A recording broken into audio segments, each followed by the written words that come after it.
He's mine. Hands off. Gonzalo belongs to me.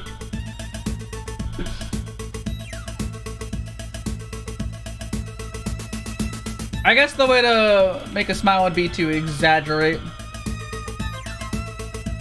the beak's curve here on the side. Stretch it out more on one side. Like that.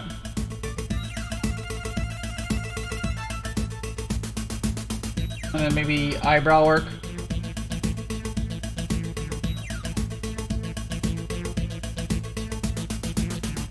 No, that doesn't look like anything. Some cheek? Something, do something with the cheek? Like this? And then straighten.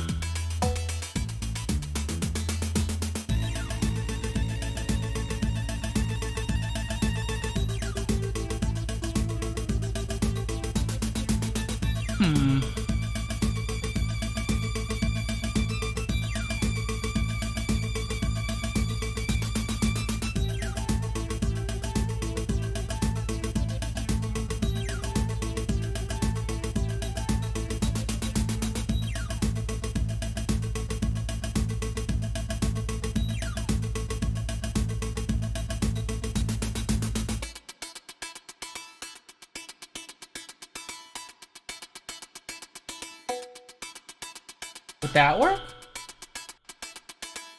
What? Oh, no, not the blur tool. Oh my god.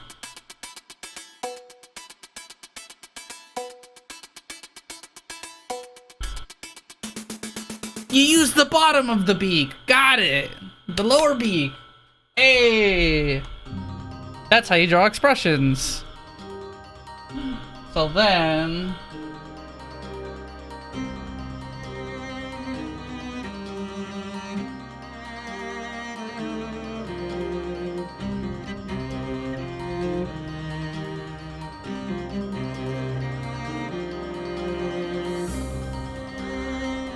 well, I guess you would avoid trying to finish the line.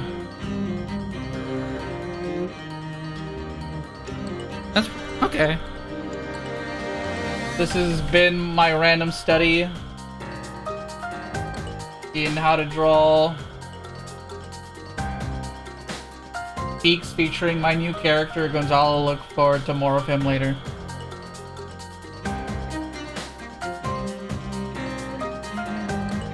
Gonzalo will return in the Multiverse of Madness.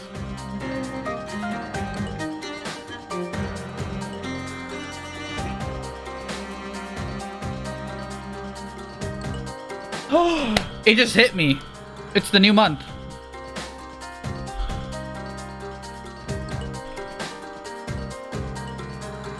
And when it's the start of a new month, that usually means that new brushes have come in from Patreon.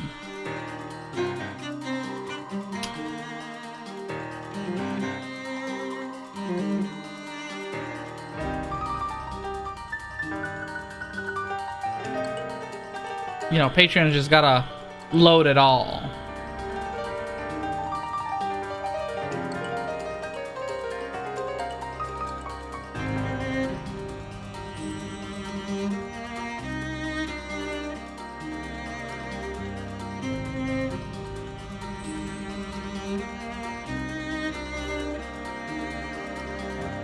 I grabbed the brushes last month, right? Yeah, it was the wood textures. Okay. What was the ones for this month? Star constellations. Interesting.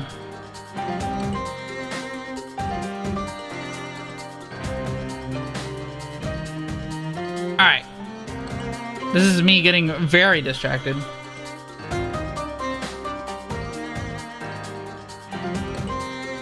Which, if you haven't been around here before, always happens. But whatever, new brushes, I'm excited.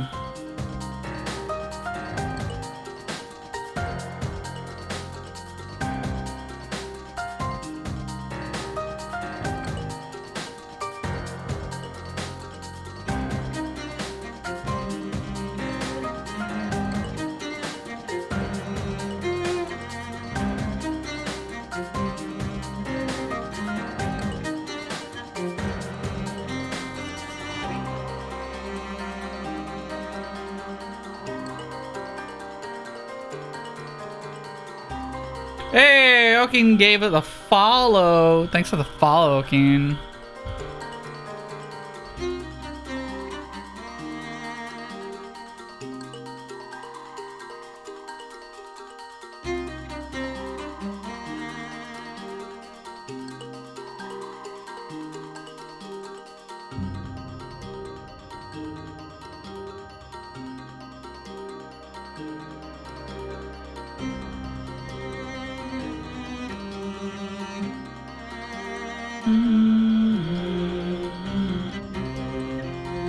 There they are.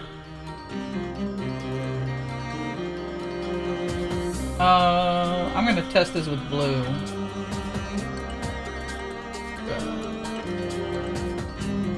Oh! Wait, that looks cool. Hold on. Purple. Dark purple.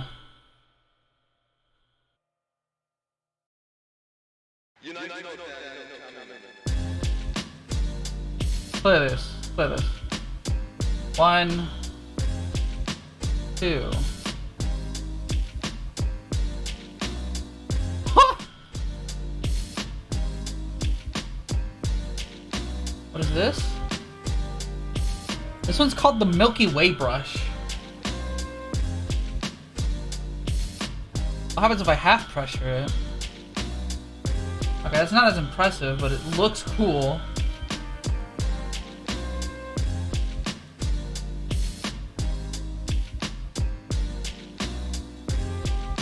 Wait, so if I do... What if I do Milky Way?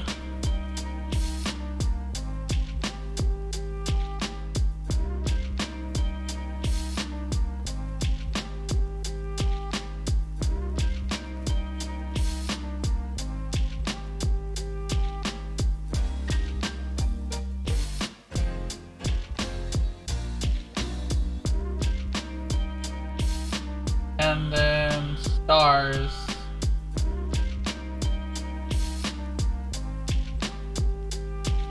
I'm sleepy. I'll head out for now. Catch you later, Kekon. Hey, thanks for stopping by. I'll probably post this when it's done on the Discord so you can catch that on the flip side.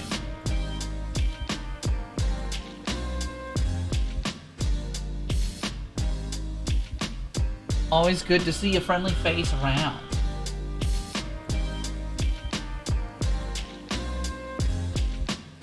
Oh, this all looks cool. Oh!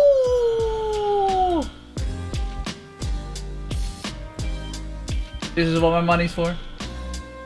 It's all been worth it.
Starting a few things off screen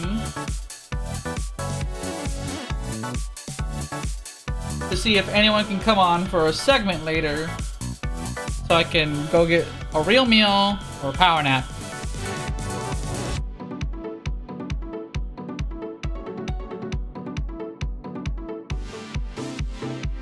If I can get either of those within the time of 24 hours, that'd be great.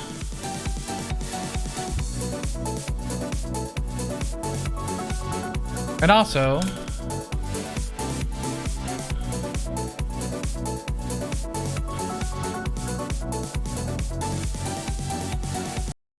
We gotta do the classic. We are One. editing video.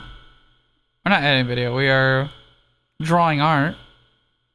So of course, on the side here,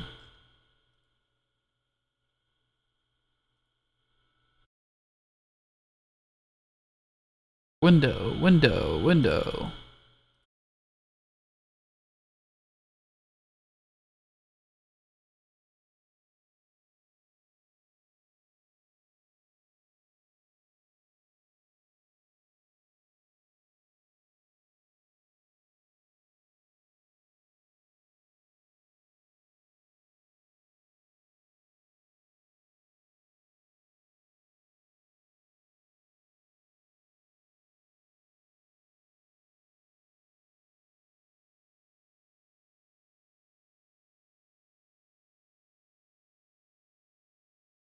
Okay.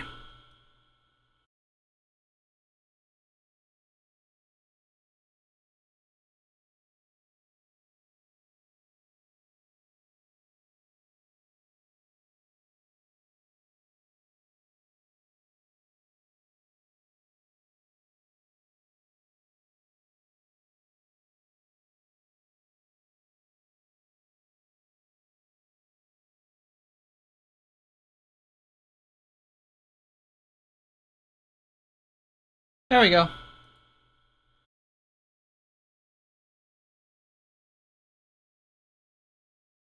Don't need that. I don't need that for now. We can go ahead and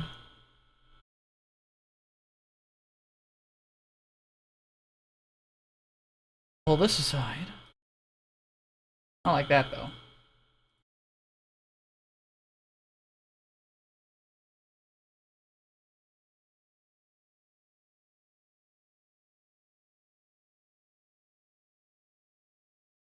Put this like here-ish.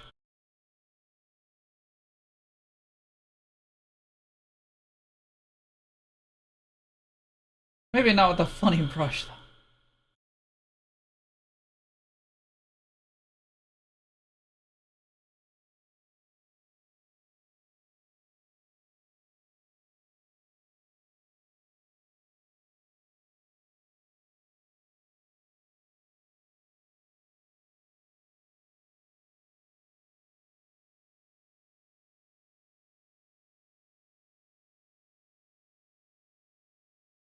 There you go.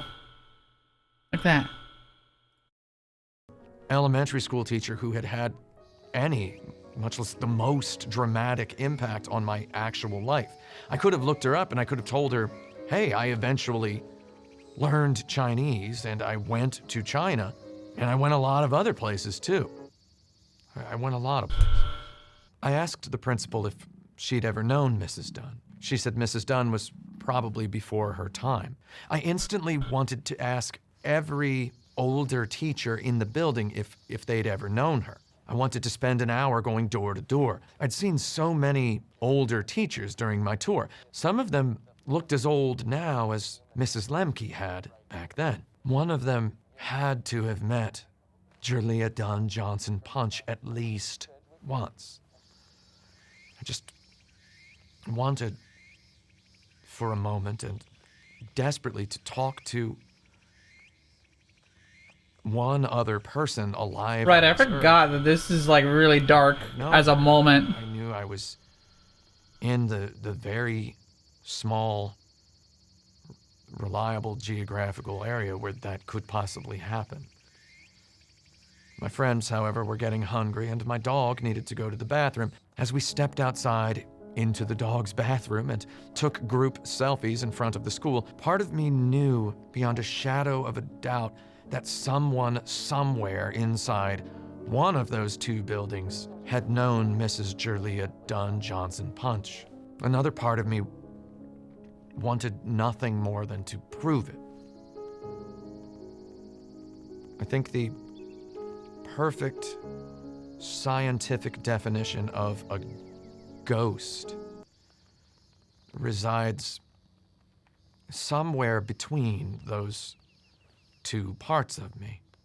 We're outside the JCPenney where we always parked because we didn't park at Dillard's because Dillard's was the, according to my parents, was for rich people. We went to the parking lot of Town East Mall to try to shoot some drone footage of the mall, only for a restricted airspace warning to ground my drone.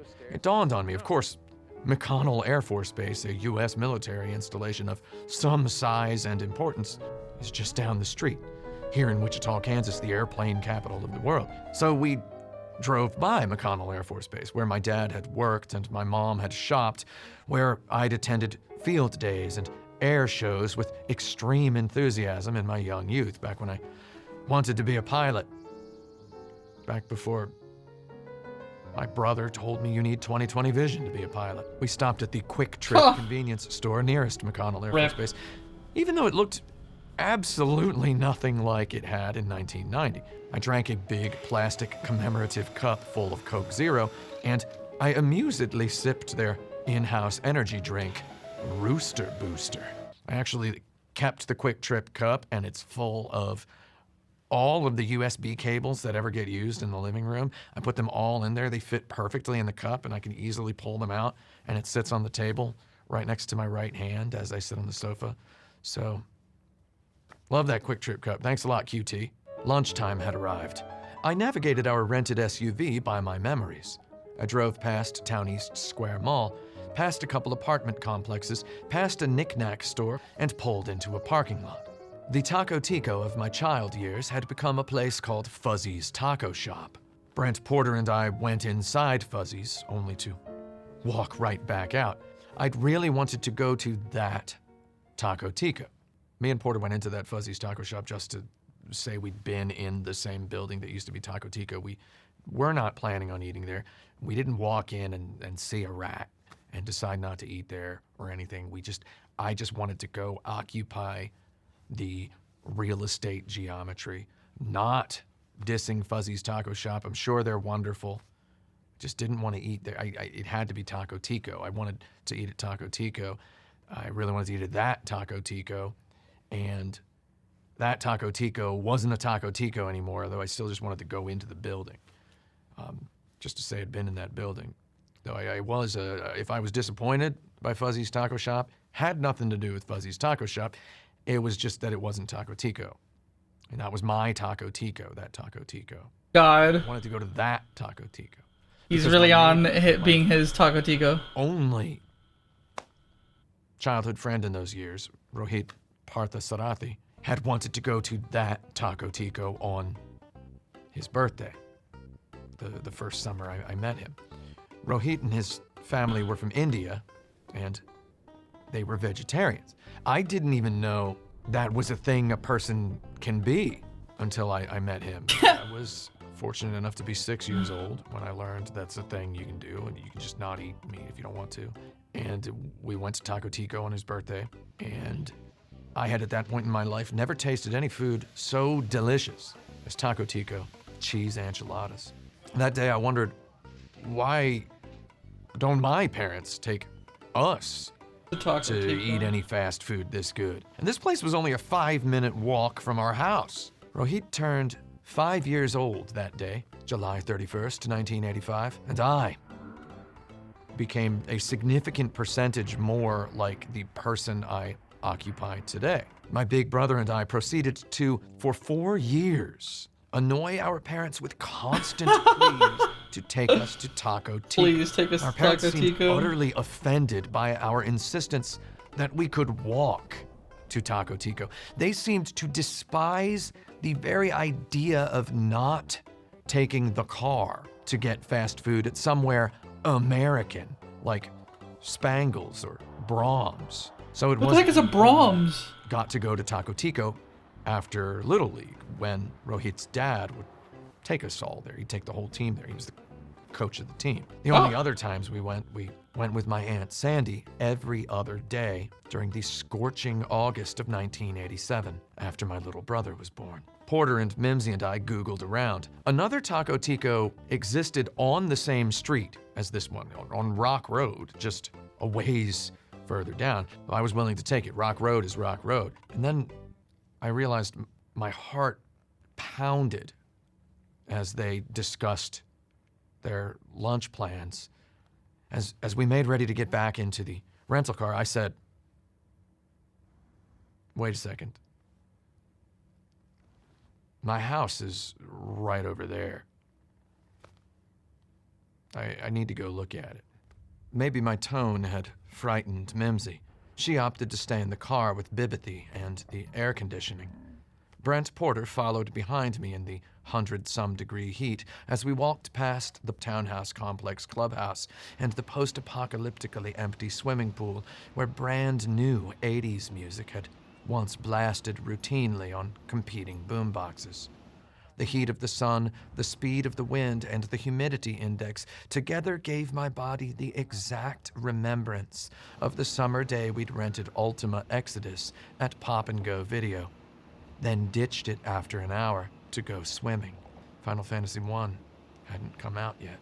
We walked down the road in front of the complex. We encountered no other human individuals. The recreation-encouraging summer heat did not pair well with the eerie emptiness of any American place during the time of coronavirus. Big, hot green leaves on numerous trees. I couldn't stop talking as we went into the complex. Every two-story townhouse had a basement, and all the townhouses sit on little manufactured hills so that the basements have screen doors and concrete patios looking out on a courtyard.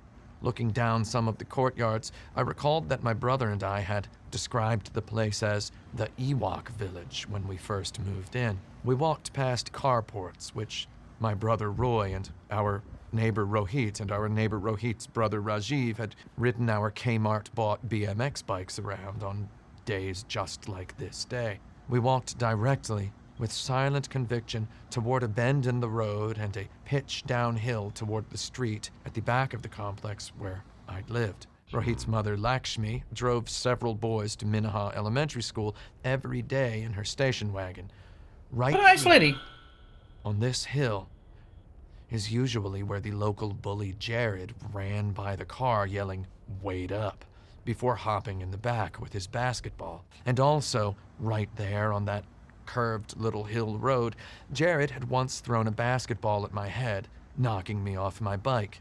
He called me a reject from planet Ravioli. that day, and I told him that if I was a reject, didn't that mean I was not a reject? Ravioli.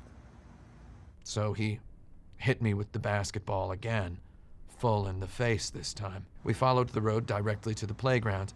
The playground sat on the crest of a hill overlooking a long creek. Herman Melville had been right about any man walking directly toward water. I walked directly to that playground. I put my hands on the teeter-totter, and all that horrible heat, despite the frying-panly hot sting of the metal, I felt a terrible chill. I looked up. I looked around.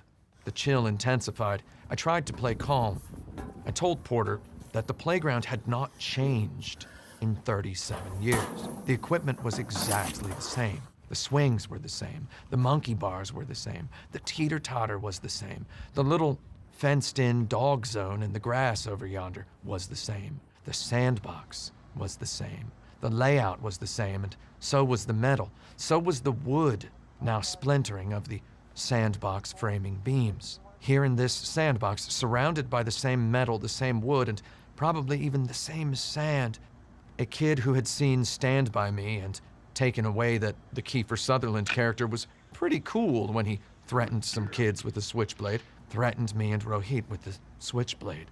Rohit and I had just buried a little plastic treasure chest I'd gotten from a Cap'n Crunch box. We'd filled the chest with the cut-up fragments of a Serpentor G.I. Joe's glittery green cape. We called them emeralds. I walked to the crest of the hill. I pointed down to where my brother Roy's friend Jeremiah had sledded too fast right onto the creek surface one day during Christmas break. The ice broke and he fell in. My mom let Jeremiah stay with us that night. She called Jeremiah's mom twice to apologize. Now, for a moment, somewhat rare for me, I felt lost. We wandered back into the complex. Too many memories had hit me all at once. Big, football big, invisible fireflies of nostalgia leapt by the hundreds off the sun-hot grass of all those courtyards. I remembered so much at once that I couldn't remember anything specific. Then I remembered a particular hole in the ground and a particular rock wall, and these memories calmed me. We returned to the playground so we could travel the path I'd walked 1,000 times between the playground and my front door. There, eventually, I saw the rock wall overlooking another townhouse's basement door beneath another man-made hill. That verticality had thrilled us in 1985. We loved to sit on that wall with our feet dangling Humpty Dumpty-like until we inevitably got yelled at. We loved that sort of thrill sat right outside our front door. So I turned around 180 degrees.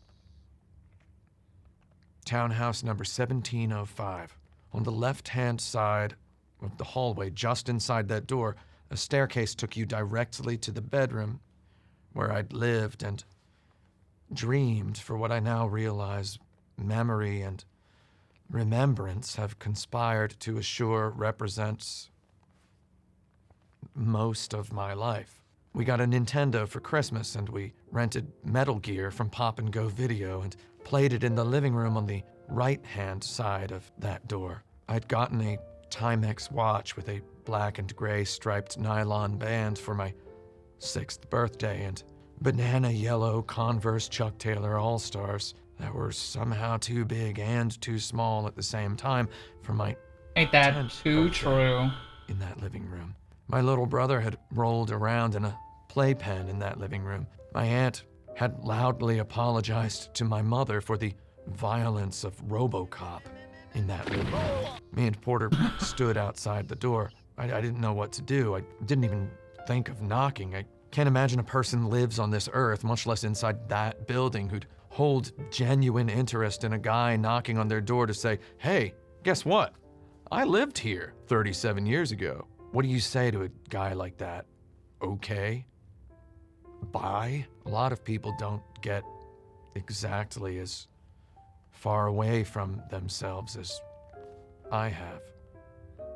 And now I'd come all the way back to where the most of my memories began. We took the long way around the row of houses. We came at last out into the hollowed-out basement excavating courtyard that looked up a steep man-made hill toward the playground, the big sky beyond, and the creek.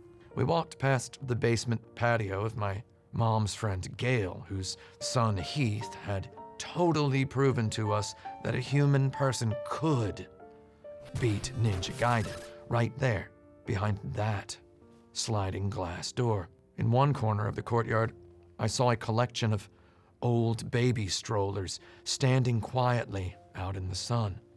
I tried my best not to stare, and I succeeded. Unfortunately, my refusal to stare directly influenced the quality of my footage. As I scrubbed through the scant 16 minutes of GoPro video footage containing my and Porter's entire spelunking session into my ancient home ground, I kept considering how many freeze frames I'd have to edit in my eventual documentary presentation.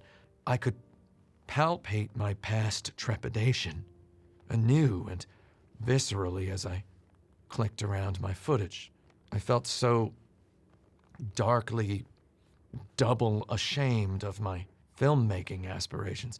If I can't bring myself to stare at myself, what good elsewhere can I do? I felt more like a trespasser in this unchanged place I'd inhabited 37 years ago than I'd ever felt anywhere else in my life. Maybe the GoPro had something to do with it. I gravitated toward a peculiar hole in the ground. A grate and some kind of crank handle adorned the hole. Frequently, neighborhood kids had made dares concerning this hole. The usual dare went something like, I dare you to put your arm down there, or I dare you to stick your leg down there. My brother's school friend Carl Zitterkoff came over one day and succumbed to one such curious dare.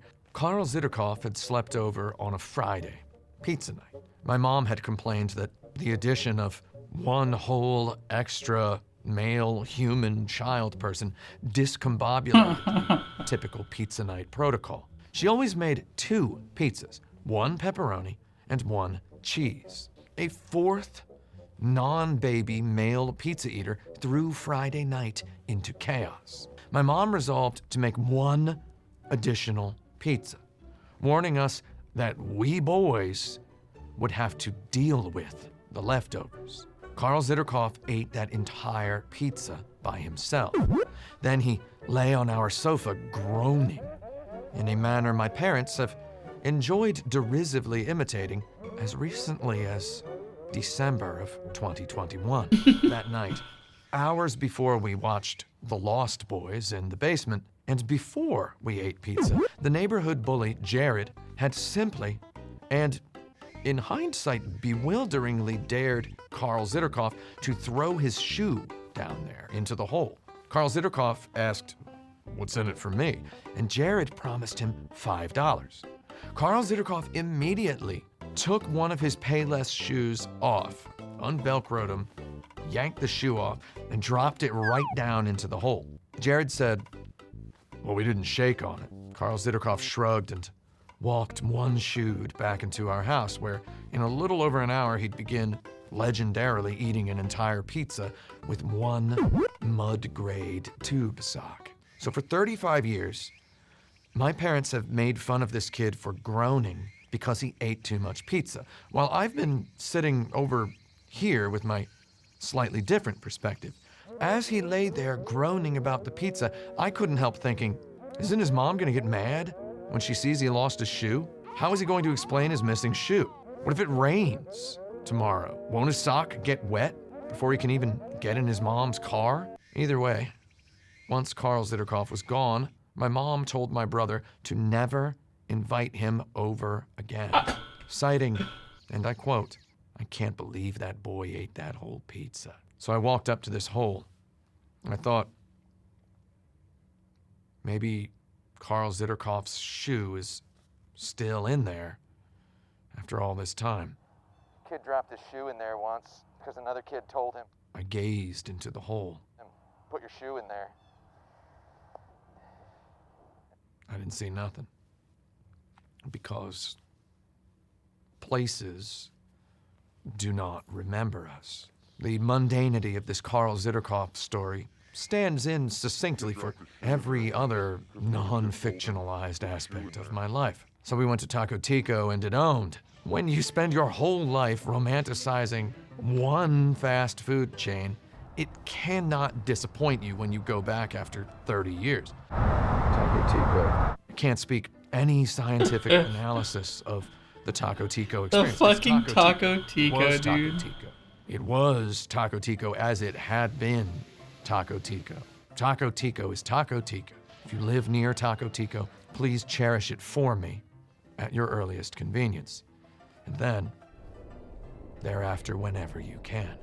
Before leaving Wichita to drive back up to Topeka, we stopped at a Half-Price Books. After less than 30 seconds of browsing, I perfectly on accident encountered a paperback of the novelization of Tim Burton's Nicholson Keaton Batman. I'd read this exact book back in 1989, after seeing the film. I read this book while wearing the exact shirt I was wearing when I encountered the book again 32 years later. I knew that millions of copies of that book had been printed.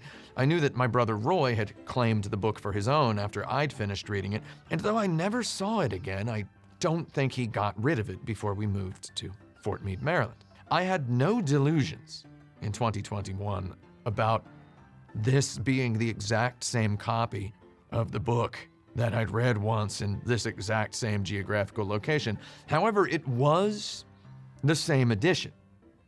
So I liked the coincidence far more than enough to actually end up buying the book and a copy of Incredible Hulk Ultimate Destruction for PlayStation 2. We drove back to Topeka. We dined at one of the 2 Taco Ticos in Topeka, also known as Los Dos Tacos Ticos del Topeka, and then retired for the night at the excellent Cyrus Hotel. I couldn't sleep. I kept thinking about Jerlia Dunn Johnson Punch's grave at Green Lawn Cemetery in Pratt, Kansas. A JPEG of that small tombstone represented the number 1 and only Google search result of the first name of a person of great influence to me. The historical record shows she lived and she died. She was born in this year. She died in this year. Back in Wichita, while using the bathroom at Taco Tico as one does, I'd Apple Maps calculated the route between the Taco Tico on North Rock Road, Wichita, Kansas, and Green Lawn Cemetery, Pratt, Kansas. 88.7 miles, a 1 hour, 26-minute drive in an arrow straight line extending toward the left side of the state, perfectly perpendicular to the southern Kansan border. Going there and back would add at least 2 hours and 52 minutes to our return time estimate back into Topeka. Well, let's say 3 hours, assuming we spent 8 minutes at the grave. Lying awake in the wonderful hotel bed at night, I thought, if we'd gone, we'd just be getting back to this hotel room right now. I asked myself many questions, such as, how can you miss something by 10 years? How can you put someone so formative to you so thoroughly out of your mind for a quarter of your life? How did my grandfather's father forget that his grandfather's grandfather came to America from England in 1760? Why did my grandfather's father think his grandfather had come from Scotland in 1820? Is 8 minutes enough time to spend at a grave? And can you call a song your favorite song if you've only listened to it once? I didn't sleep that night. I got out of bed well before sunrise. I grabbed my camera case and I went to the rental car by myself, leaving Memsy and Bibithy still asleep in the hotel bed. I figured I'd fill up on sunflowers before going home. On my way out of Topeka toward the sunflower farm, I put on a record I hadn't listened to in a while. I can't claim to have a favorite song, though I do associate periods of my life with particular artists or records. I first encountered the 1981 album A Long Vacation by Eiichi Otaki in my senior year of college, as I prepared to graduate and crackled with excitement about leaving my home behind and exploring the world. I listened to a burned CD of it dozens of times in my car during my last semester at school. Otaki's masterful songwriting borrows exquisitely from the tapestry of then currently existing Western pop music, weaving in melodies and emotions distinctly Japanese. Otaki graces the walls of sound and Roy Orbison hooks and Beach Boys harmonies with a language transcending longing. I didn't understand the lyrics when I first encountered the album, though I felt something deep in my soul nonetheless. I'd lived through enough mass-mediafied 50s nostalgia in the 1980s to possess the necessary rock-climbable handholds figuratively carved in the matter of my brain. Years passed. My taste in music developed so radically, so quickly, and so drastically as to bury A Long Vacation beneath a mountain of other records. Time to time it emerged and filled my skull with itself. For example, I put the album on one bad day in my house in San Leandro, California in the fall of 2016, and I let the first song wash over me. I had at that point lived through enough mass-mediafied 1980s nostalgia in Japan of the early 2000s for the album to now make two halves of one perfect sense. That bad day in San Leandro, the haunting first few piano notes brought me back to an older, gone version of myself. And then finally in the mood and finally life experienced enough to understand them, I let the lyrics flow into my ears and stay there. Probably forever. 唇ツンと尖らせて何かたくらむ表情は別れの気配をポケットに隠していたから机の端のポラロイド写真に話しかけてたら過ぎ去った時尺だけど今より眩しい思い出はモノクローム色をつけてくれもう一度そばに来て華やいで麗しの殻がある Driving to that sunflower field outside Topeka in the summer of 2021, I again understood every painful nuance of that song. And I remembered how it had somehow proto-linguistically made me feel the first time I'd heard it, unable to understand any of it. And I realized I never ended up feeling the way this song had made me believe I'd someday feel. I shot right past being able to feel that way, and then I just started feeling the way I feel now. How do we colorize a monochrome memory? I don't know. In Chronicle of a Tennis Monster, Jackson Everest tells Rosalie Flake, no one can give yourself to you. You need to take yourself from everything else. What can we take from another person's nostalgia? What can other people take from our nostalgia? As the sun came up over the sunflower field, I let the full darkness of these ruminations take over my mind. I thought of my aunt coming to care for my big brother and I for that one scorching August of 1987. I wasn't a bright-eyed kid. I was a dead-eyed kid. In every photograph you took of me, I was a red-eyed kid. I liked video games and baseball cards, and I disliked adults. I have nothing heartwarming to dredge from my youth. I'd have to fictionalize into irredeemable schmaltz. Thinking about this is enough to almost make me despise fiction on principle. I have seen so many places like my old apartment complex since that my memory has burnished the whole city of Wichita into unremarkability. I've driven by so many places, like all of these places, yet going back to those places, simply standing amongst their mundane architectures, had stirred inside me an ungivable to you feeling more powerful than any catharsis I have ever felt beholding great art. I cannot give anyone what I felt. I cannot even give myself what I felt. I felt it only there and only then. And an ice-cold gong banging in the back of my head, broadcasting the reverberating message. Memory is not good enough. The mundanest places can cause such revelations. Avalanches of heavy moments cover and bury early childhood, though if you, like me, left it geographically behind as well as philosophically, returning there feels like licking a 9-volt battery, which I, of course, had done on a dare once outside the music room the day we made mood drawings to the tune of Camille Saint-Saëns' Danse Macabre.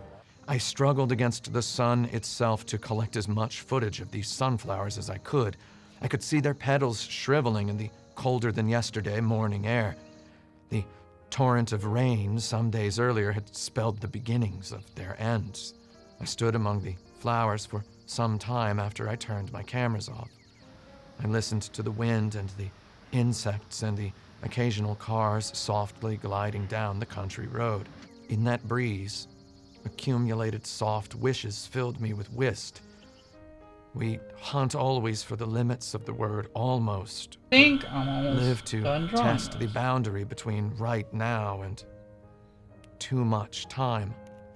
The friendliest argument I can make against nostalgia is that nobody gets away with it. Who among us wins this gift? Among?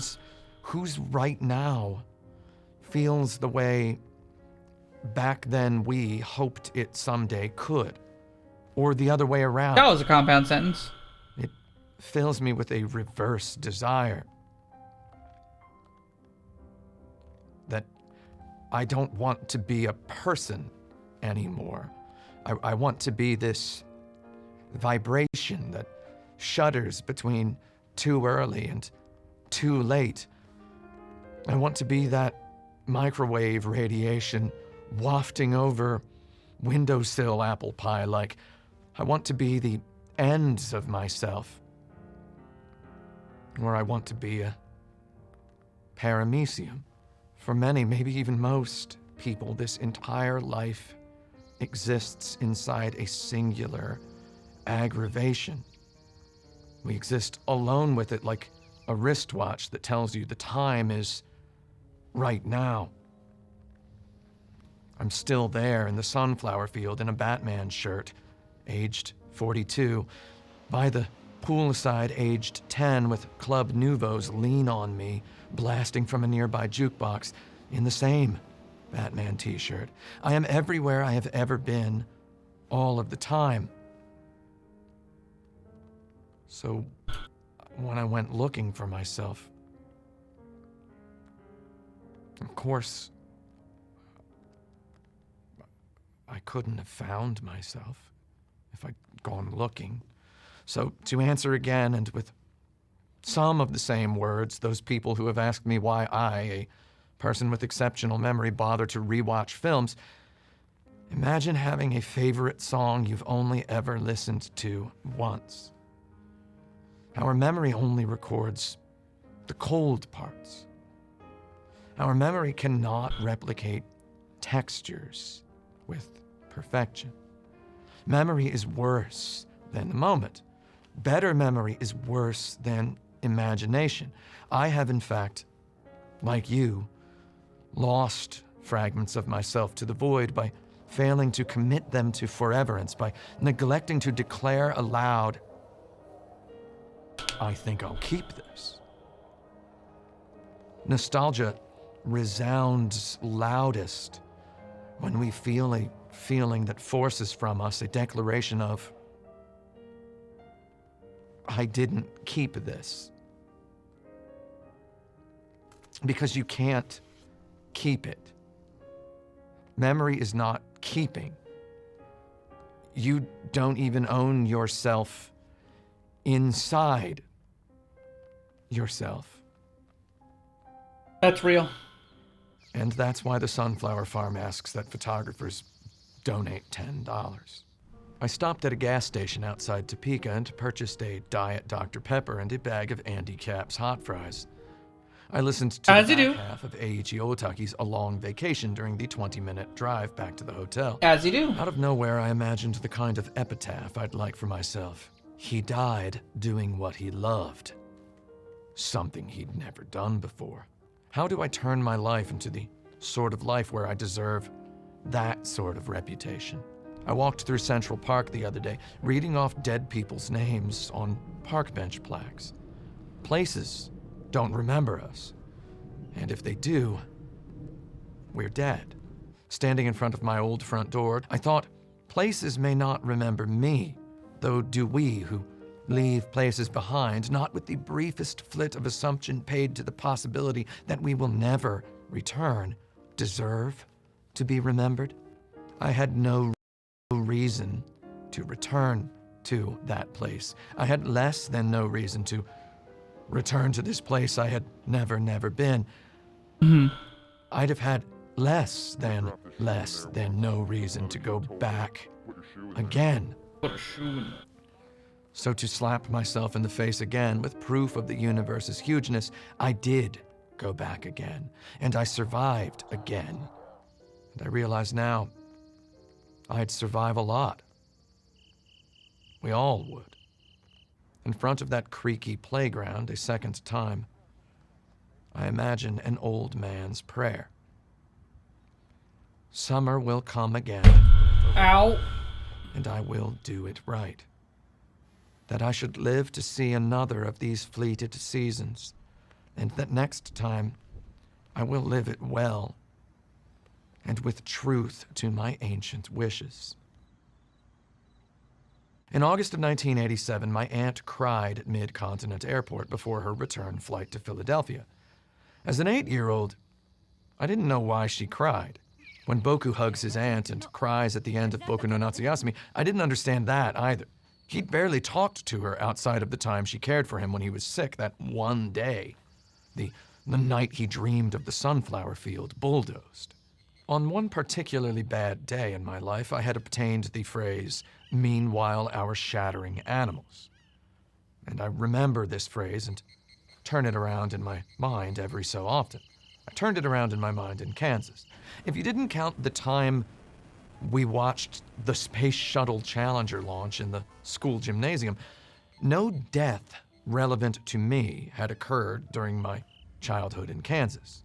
So why did the memories that came back to me there stink so much of morbidity? I recall small childhood. I cried one day because we had to go to bed.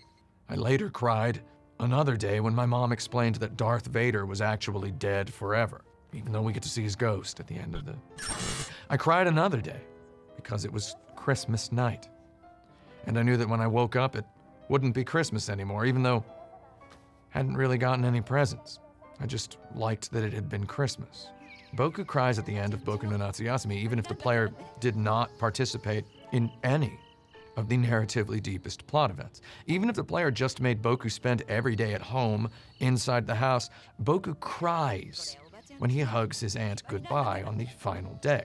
Children fear any ending at all.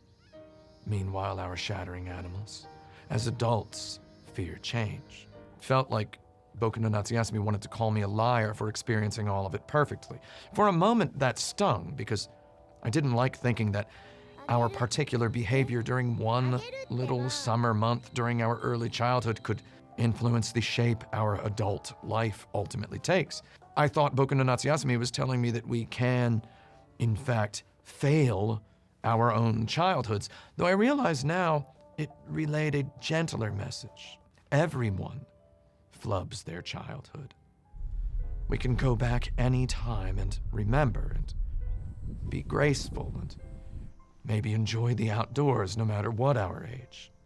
I remembered Hayao Miyazaki telling a journalist on live television that they shouldn't let their child watch My Neighbor Totoro every day. He said he figured a viewer should watch that film or any film at most exactly twice, once as a child and once as an adult. I'd put myself into a sort of purgatory by playing Boku no Natsuyasumi 3 times in a row as an adult. By going to Kansas and standing where I had once stood, I'd gotten out of that purgatory. I let the free air whip into the car window now. I'd never let work get in the way of a life experience ever again. Once back in New York, I began making plans to visit my aunt and uncle in Pottstown, Pennsylvania. Only my Aunt Sandy had come to visit us that summer my little brother was born, and my Uncle George far more resembled the uncle from Boku no Natsuyasumi 2 than the uncle from Boku no Natsuyasumi 1, though Uncle George had played a more than pivotal enough part in my life to warrant inclusion in this film. So I made plans to go to Pottstown, Pennsylvania and interview my Aunt Sandy and my Uncle George on camera after I finished my current project. Uncle George joined Facebook one day in 2014, and I right-click saved his profile picture for showing to people whenever he inevitably came up in conversation. He sits in his profile photograph with a huge grin and an equally huge wad of $1 bills fanned out in one hand in front of him.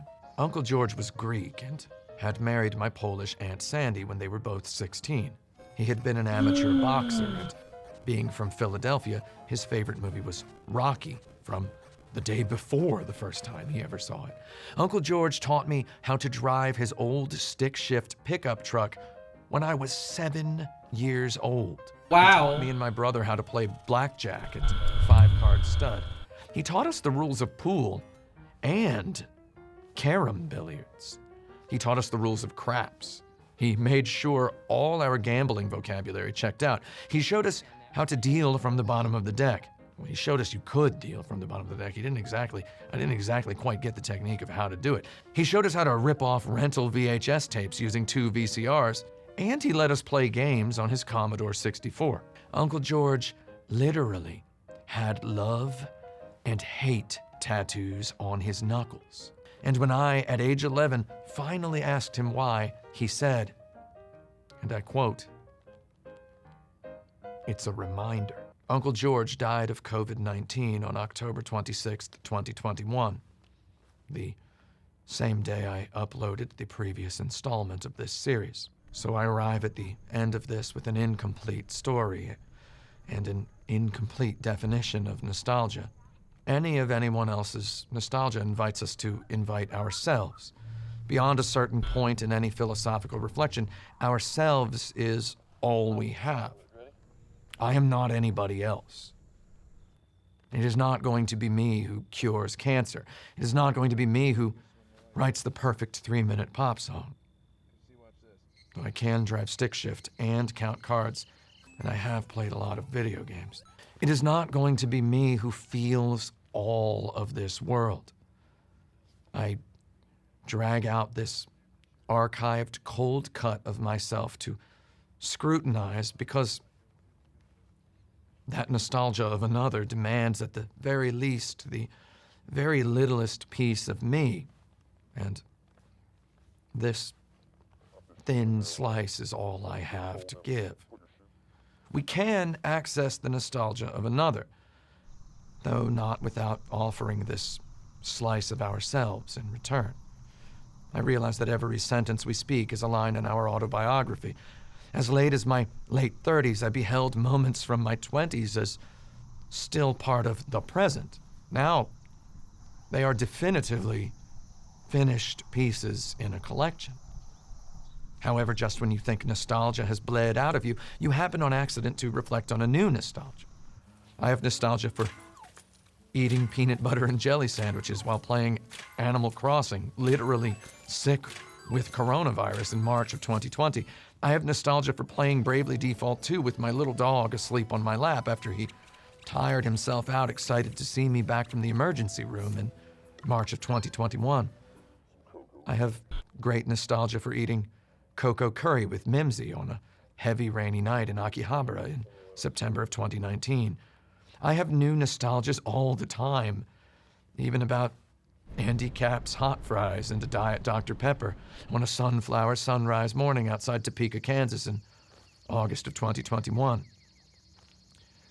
Every one of these enhances all of the others all the way back forever. Nostalgia is thus a product of love. We make it when we remember. It accumulates as we age. If a storyteller structures their story with knowledge of the truth and tells their story with heart, yes, we can receive another's nostalgia and use it for good, either our own or someone else's. I'm grateful to Boku no Natsuyasumi for introducing me to the possibility that maybe our nostalgia can be more useful to someone else than it is to us. My experience playing the Boku no Natsuyasumi video games inspired me to go back to a place I had not seen in as long as I have felt alive, and to tell you this plain, true story of my own nostalgia so that I might feel like its creator must have felt. And here, having finished my story, I have no final lines as snappy as "Stand by me's." I dare not make any declaration so empty as, "I will never forget what happened that summer," because you know I won't. Instead, I'll say I want you to know that my greatest fear in the world is that right now is that you might hear all these words of reflection and not know that it makes me realize that I love everyone, and you can too. So let me try to explain what I mean, and I'm sorry if this is going to get a little dark. Last night, before driving down here to South Bend, Indiana to film this, I talked to my dad at my teenage era home in Indianapolis, Indiana. I told him I went back to Kansas. I told him I went to Wichita. I told him I got a tour of my old elementary school. I told him I went to our old neighborhood, and I sat on the old, unchanged playground equipment. My dad began to, as my dad and your dad and as dads do, he began to recall names of coworkers and friends and acquaintances and neighbors that he'd recalled on many occasions in my own recollection anytime Kansas comes up in conversation. He asked me, as he has many times in my life, if I remembered his friend Rich Little. Of course I remembered Rich Little. The man had a huge pompadour. That was the first time in my life I'd ever seen hair like that. I told my dad last night, yeah, I remember that guy. He was really tall, right? And my dad was like, very thoughtfully, no, he was about normal height, about my height. And I said, oh, that was a joke about how I only met him when I was a tiny child. And he said, I get it. Rich Little died of, they said it was a massive heart attack. Do you remember Mike Hupp? Mike Hupp was one of my Little League teammates' dads. My dad, last night, recalled that time we ran into Mike Hupp in Castleton Square Mall in Indianapolis, Indiana, 10 years after we'd last seen him in Kansas. Mike Hupp was wearing a real nice suit. And he talked to my dad for 3 minutes before my dad asked, what have you been up to all these years? What brings you to Indianapolis? And Mike Hupp coolly replied that he'd just taken a job as an executive of the company that owned the mall. I've heard my dad recount that story of that one encounter exactly 1/2 times in the last 10 years alone. As far as I know, he never called or contacted that guy after that, even though they now live in the same town again. And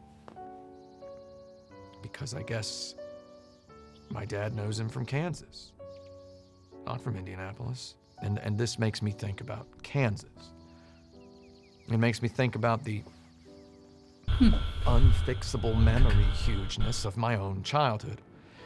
Here I sit in what hopefully represents at least the exact middle of my life.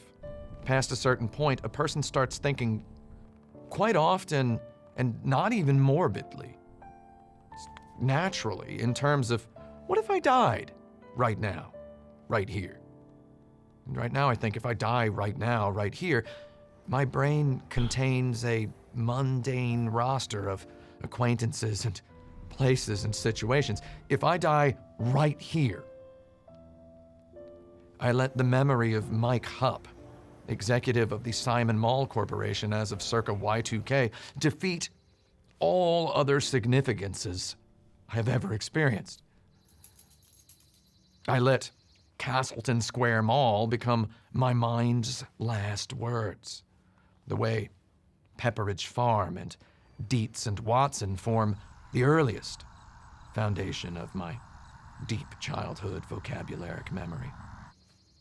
This morning, today, I woke from a dream of an old friend. They were one of the best friends I've ever had, though in the 19 years since they died, I've dreamt about them fewer times than I'd need 2 hands of fingers to count. Last night, I dreamt vividly of the one day they were talking about plane crashes. They said they thought about being on a plane that you knew was about to crash. Said they thought about this all night the night before, and that they thought about it so hard it had made them sick. However, by the end of this process, they fully understood something. They said they knew that, and I quote, "In the end, everybody is an animal. In the end, reality breaks the wall between human and animal. Your memory will shut off far before the impact, long before the pain. Not even a person anymore. You float like an animal. aware only of the proximity or not of your necessaries or loves, maybe bored that you don't have a plate of food in front of you to eat while you sit uncomfortable in that uncomfortable chair. That notion has stuck with me a long time because, my God, everything has stuck with me for so long a time. On exceedingly rare occasions, a memory of childhood from before I started learning words floats across the bridge and finds me in darkness, and in there I feel I was an animal then. Behind all this, I'm an animal now. And someday, some grim situation or another will, with its claws, steal from me my humanity and leave me for a moment in philosophy a shattering animal. Today, I'd like to hope that's not me. I'm not there. I'm here. I'm right here. I will always be right here. Thank you for watching. And now it's time for the bottom line. After this commercial break, having trouble sleeping? The rest of the world's club, Frembino. Once you realize a bed resembles just a soft kind of table, you can't quite help considering bedtime dinner time, and you're what's for dinner, and your nightmares are doing the eating. With all the nonsense happening in the world today, only a narc could accomplish a good 8 hours kip. And thankfully for you, I'm not a narc, so you should probably listen to me when I tell you about Bedtime Island. I've been going to Bedtime Island every night, and it rules. Bedtime Island. You can go there. Anybody can. Bedtime Island. Consider your chosen fainting platform a bedtime boat bound for the moonlit sands of Dolphin Beach. Just don't forget your passport. And your passport is a t-shirt. Bedtime Island the t-shirt, made of 100% habit-forming cotton. Add Bedtime Island the t-shirt to, or substitute it for, your pre-existing Dreamtime costume, and every Not a Doctor at Action Button guarantees you the friendliest possible every night's oblivion in the company of all your favorite Bedtime Island residents. The Bibblings, Bibbis and Biffis. Floppy Bloppy the Boneless Pony, the Straw Buddies, Strubby and Jelby, Baby Child and their meetable only in lucid dreams imaginary or time-traveling 10-year future self, Big Friend. Hugby Tenderson is also here. Wow, Pwompita Ice Cream Goose is having fun. You can wear all these friends for the cost of however much it says this shirt costs when you visit shop.actionbutton.net. Consider the price a surprise. To ensure the loosest and most relaxed possible fit, Bedtime Island the t-shirt is available only in sizes large and up.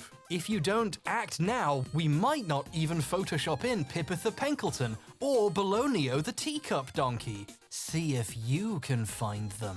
Depending on where you live, you might be legally required to also purchase a Bedtime Island the t-shirt for anyone else who sleeps in the same bed as you. Ask your lawyer for details. You must wear Bedtime Island the t-shirt every night for maximum effect. Do not tell your doctor I said that. Bedtime Island the t-shirt is for home use only. If I see you wearing Bedtime Island the t-shirt on the street, I will yell at you. Don't let that stop you from recommending Bedtime Island the t-shirt to your friends. Bibbis likes bedtime because she gets to watch TV before bed. Biffis likes bedtime because he gets to eat breakfast when he wakes up. You like bedtime because you get to wear this t-shirt, if you dare. And now back to Action Button Reviews, Boku no Natsuyasumi.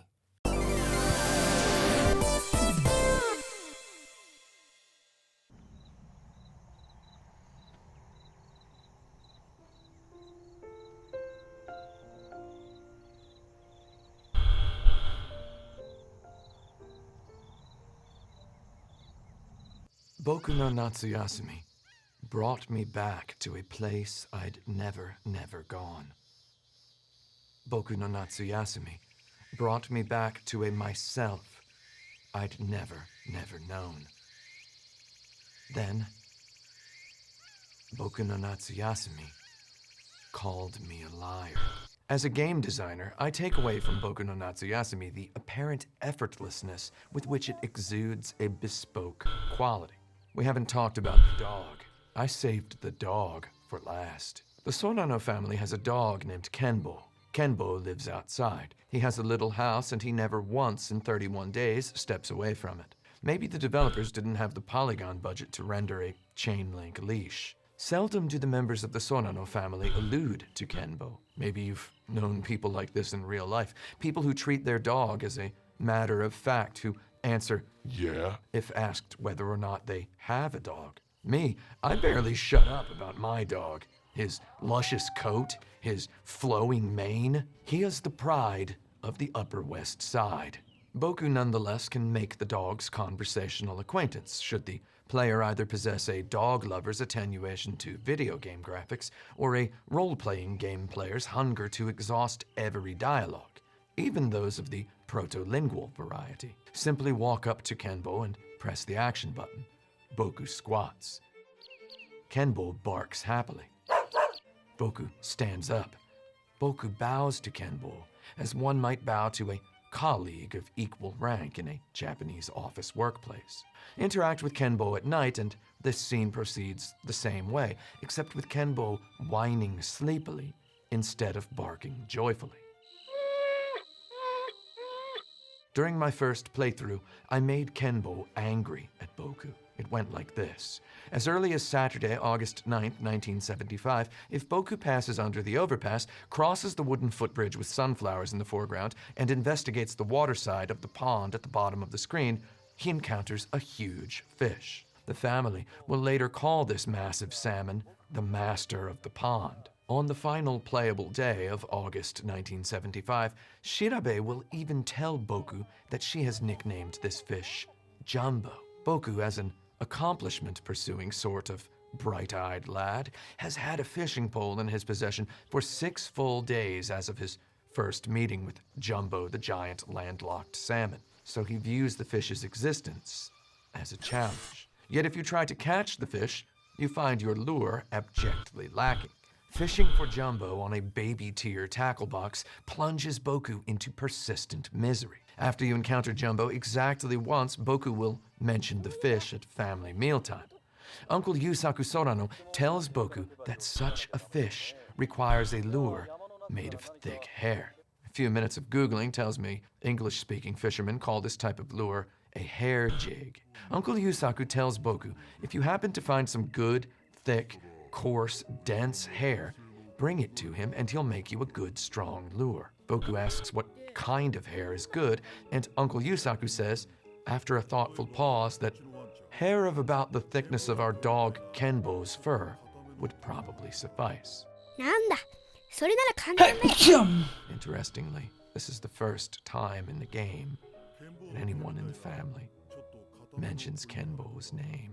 Let me say right now, while researching for this review, I found a YouTube video of a guy using his actual beard hair to make a hair jig. He successfully caught a large fish. So this little subplot of Boku no Natsuyasumi is not half as ridiculous as I, a non-fisherman, had thought during my first playthrough. Now, after having this conversation with Boku's uncle about lure hair, if Boku interacts with the dog Kenbo ever again, completely outside the player's control, Boku will, without warning, step to Kenbo, preemptively apologize, ごめんね。 and snatch a big husky handful of hair off the dog's back. Hey! Kenbo wails in a pain of a graphic realism level. I wondered how the Foley artists at Polyphony Digital captured that sound, and I shuddered. Take the hair to your uncle in his workshop at the next opportunity. He mumbles that the hair looks familiar. Then he tells you it will take him 2 full days to find the time to finish making the lure for you. Come back any time after 2 days have elapsed, and he gives you the lure. With this lure, you can catch the fish. You can, of course, only catch the fish if you can find it. One of Boku no Natsuyasumi's few pure-like randomnesses happens in Jumbo's decisions to appear or not on any given day. You might go a full week wasting movement turns to check out the pond, only to see Jumbo didn't make it into the office today. When he does show up, you select that hairy lure and cast your line. The hairy lure doesn't make catching the fish easy, it only makes it possible. When you manage to hook the Jumbo fish, Boku no Natsuyasumi's fishing minigame instantly obtains a new array of verbs. Previously, with smaller, weaker, story-insignificant fish, you needed only press the action button once to cast your lure, and then once again after feeling a thump on your DualShock or seeing and hearing a splash near your lure. Catching smaller fish happens instantly after you press the button, as long as you press the button in time. You might have done this 100 times in your playing, up until the moment you hook the big one for the first time, and everything changes. You now have to negotiate with the fish, alternately mashing and relaxing after the manner of a more conventional fishing video game. Catch the fish, and Boku celebrates for only a moment. Catching Jumbo instantly nets you one of the game's 15 invisible event points, pushing you toward a more elaborate ending. You don't need to catch every variety of fish in every body of water in the game, just the one fish that possesses story significance. And once you do catch it, the story significance vanishes like a phantom. No one makes a single reference to the big fish, the master of the pond, the Jumbo landlocked salmon, ever again in the story, until the very last playable day, when Shirabe asks Boku if he's met Jumbo yet. She tells you she's named the big fish Jumbo. Then, if you haven't caught Jumbo, she tells you you should go see him today. If you have caught Jumbo, however, she says with a mysterious hint of whist that Jumbo hasn't popped around to say hello lately. Also, if you haven't caught Jumbo and you go to the pond to try to catch him on this last day, he never appears. And just like that, the much understated Jumbo the Salmon subplot ends without fanfare. Now let's consider it from the dog's perspective. After you smash and grab a fistful of his hair, Kenbo wails in pain. Any further attempt to interact only aggravates him. Literally every time you talk to Kenbo, he growls at Boku with extreme evident anger. Boku jumps back and nonetheless bows to the creature in shame. During a later incidental dialogue, your uncle commits one of the family's rare allusions to Kenbo, in which he ponders, I think Kenbo might be going bald. Days pass. Kenbo growls at Boku morning, noon, or night. Nothing can convince Kenbo to trust Boku ever again for the duration of the game. My first playthrough, I'd talked to Kenbo every morning as part of my routine. I finished breakfast, talked to Kenbo, talked to my aunt, 両目の視力 talked to Shirabe in the yard, へへ watered the morning glories,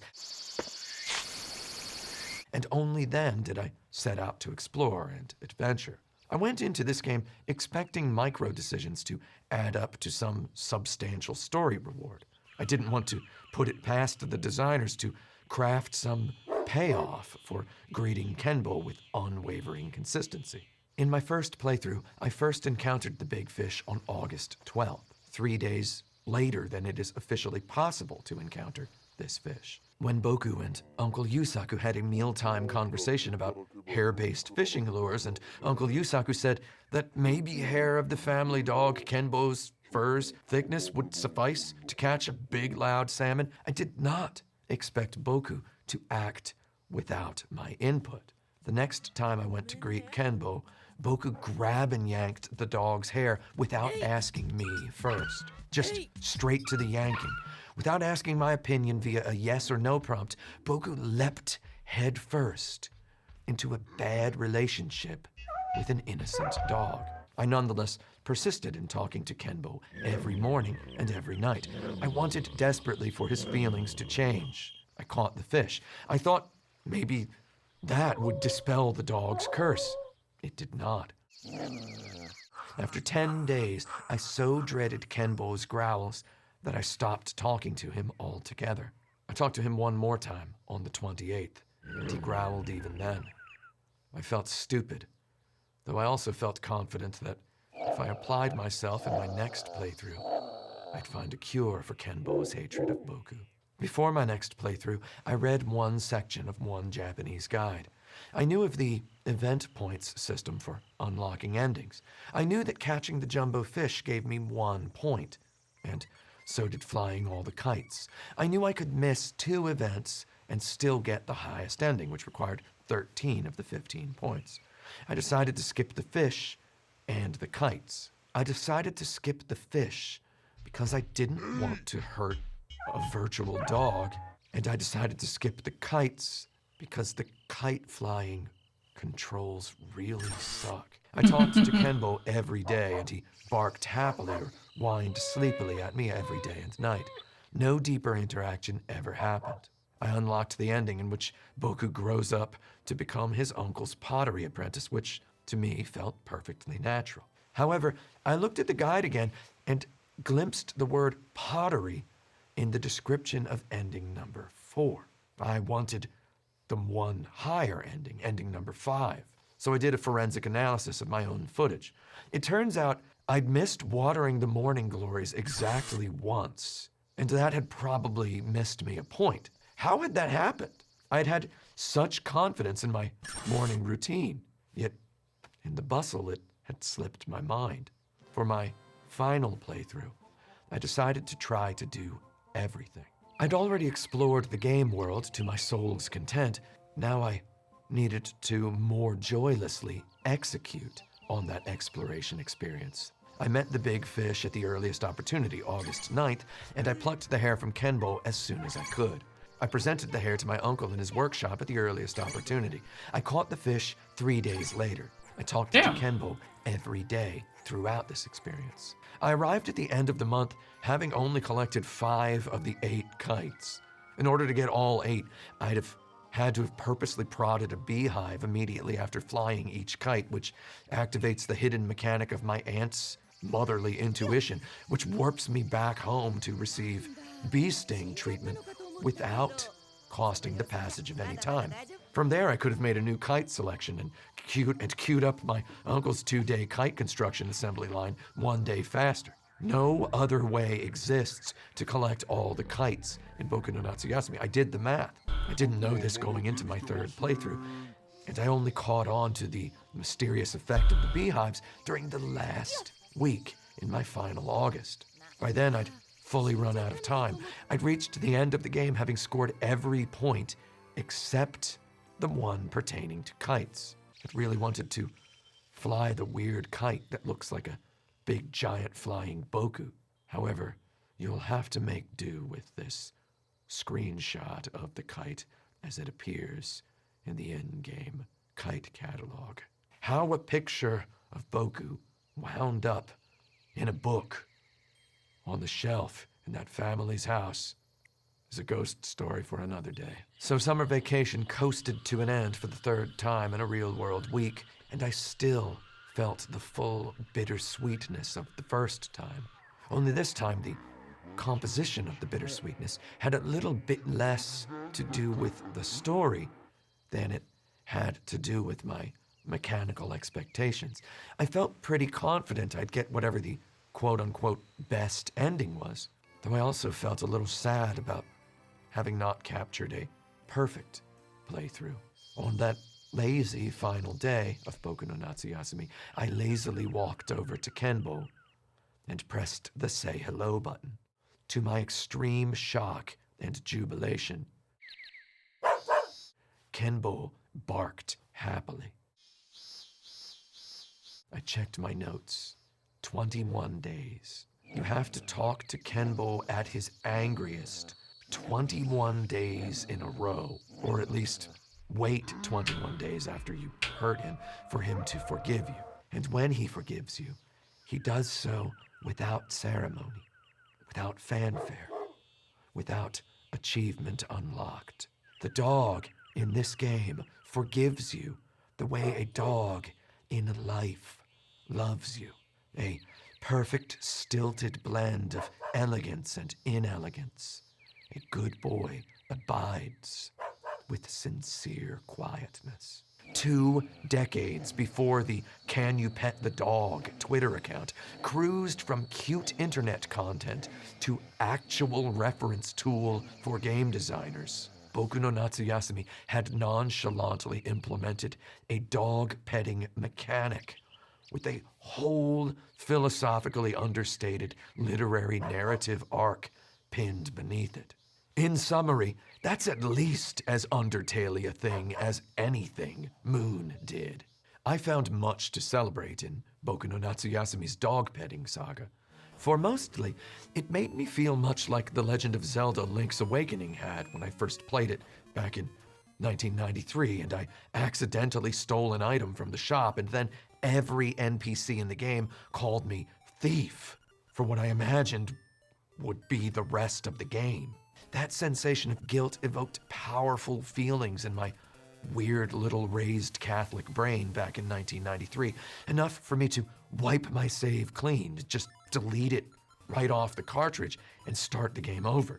I'd have probably bought another copy of the game if I'd found a $20 bill lying on the ground the next time I went to the mall. I never trusted my The Legend of Zelda Link's Awakening cartridge to forget that I'd stolen from the shopkeeper that one time on that one save. My young teenage brain was already imagining Undertale, and it over-terrified me. I don't honestly know if the player can redeem themselves and lose the nickname of Thief in Link's Awakening. I doubt you can.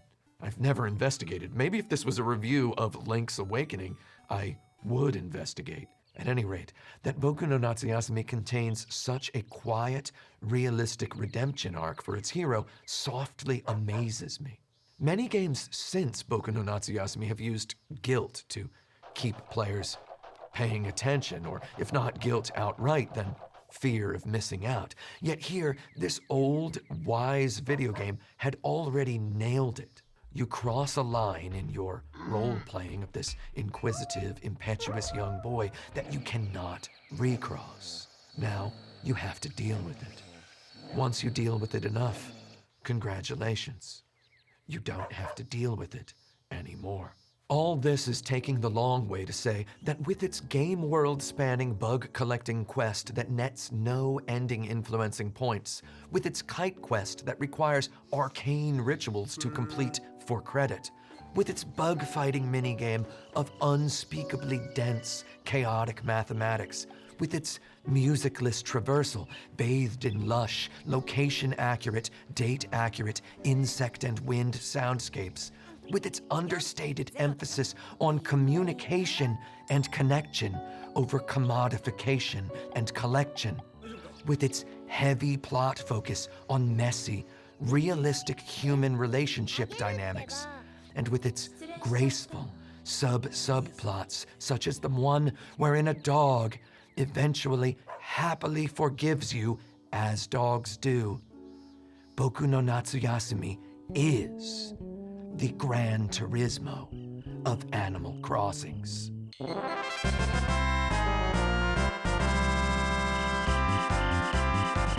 Shit. Interestingly, Boku no Natsuyasumi came out for the Sony PlayStation a year before the first Animal Crossing did on Nintendo 64.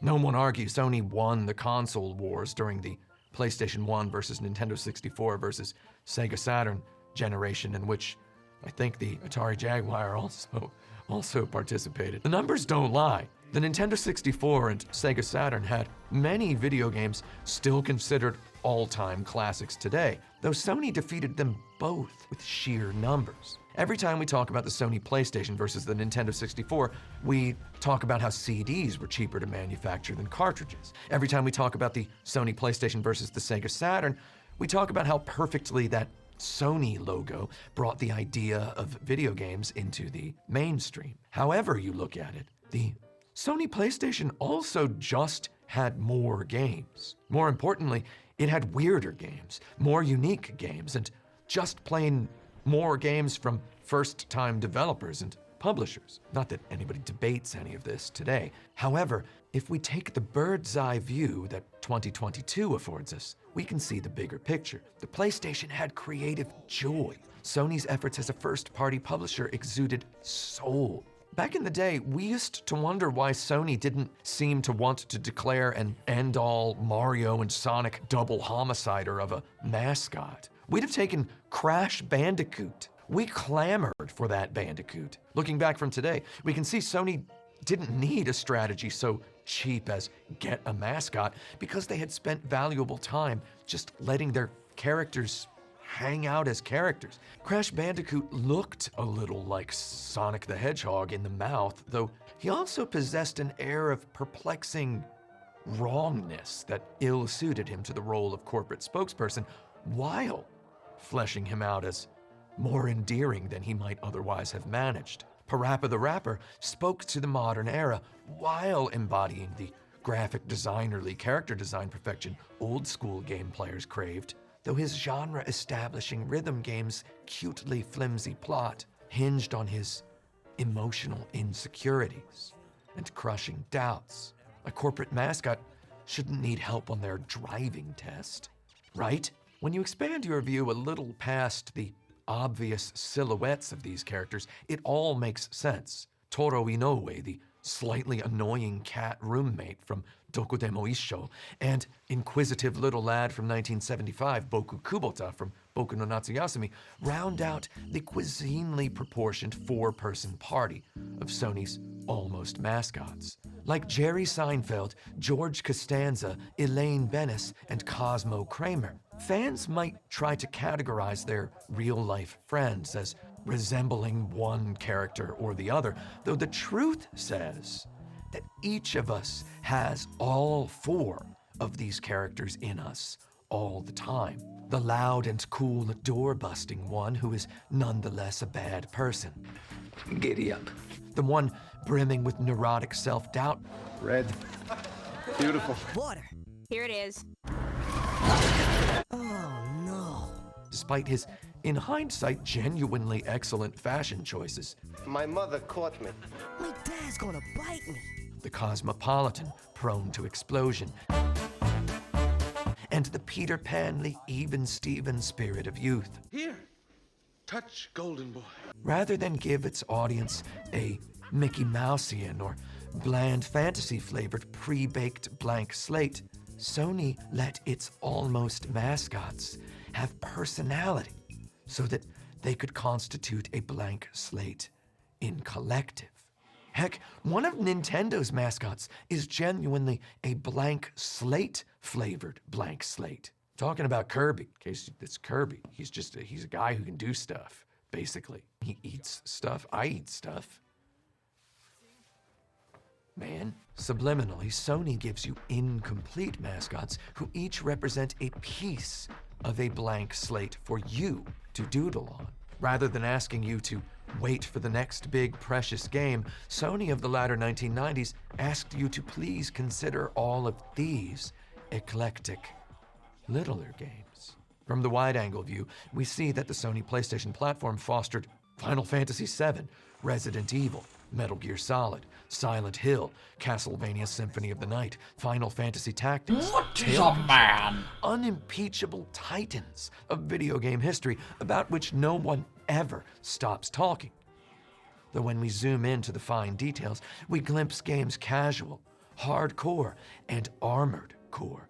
We witness the very molecular makeup of the modern video game. LSD Dream Emulator, Devil Dice, Incredible Crisis, Intelligent Cube, Miserna Falls, The Silver Case, Racing Lagoon, Planet Laika, London Seide Tantedan, Moon Remix RPG Adventure, Septentrion Out of the Blue, and King's Field.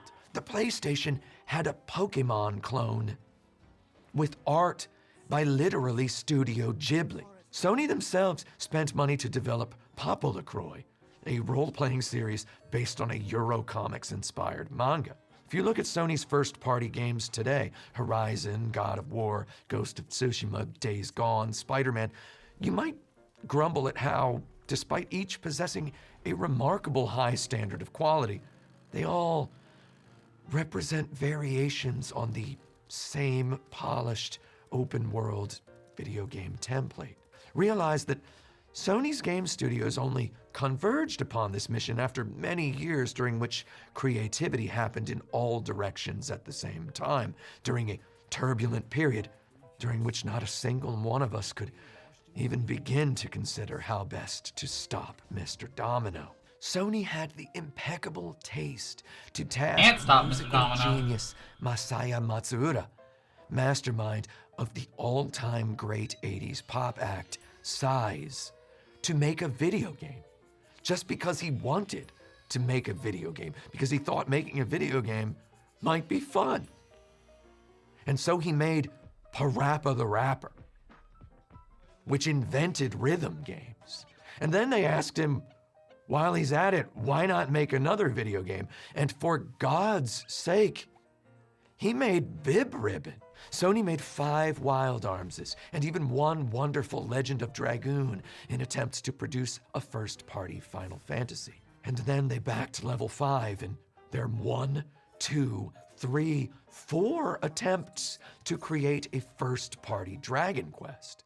Sony made 3 Ape Escape games that are each increasingly at least as interesting as any Mario game ever. Before the Yakuza series blinked into excellent existence, and before David Cage found his paper crown in a bin behind a burnt-down Burger King, Sony's internal studios banged the simultaneous drums of Japanese television drama, interactive cinematic narrative, and horror with a virtuoso's rhythm in their Siren series. Sony developed Boku Tomao, a whimsical dark role-playing game of childhood. The Sony PlayStation 2 served as home to masterpieces like Berserk Millennium Falcon no Hensei Masenki no Sho, Nano Breaker, Castlevania Curse of Darkness, Genji, Tulip, Ikusagami, and Raw Danger, and pretty good, decent workman-like games like Ico and Shadow of the Colossus. You ever hear of those? On the PlayStation 3, home of Nobi Nobi Boy and Folklore, Sony achieved a light years spanning stride when they made Africa, the Gran Turismo of Pokemon Snaps, and Tokyo Jungle. The world's first and so far only video game that forces the player to control a Pomeranian from minute 1.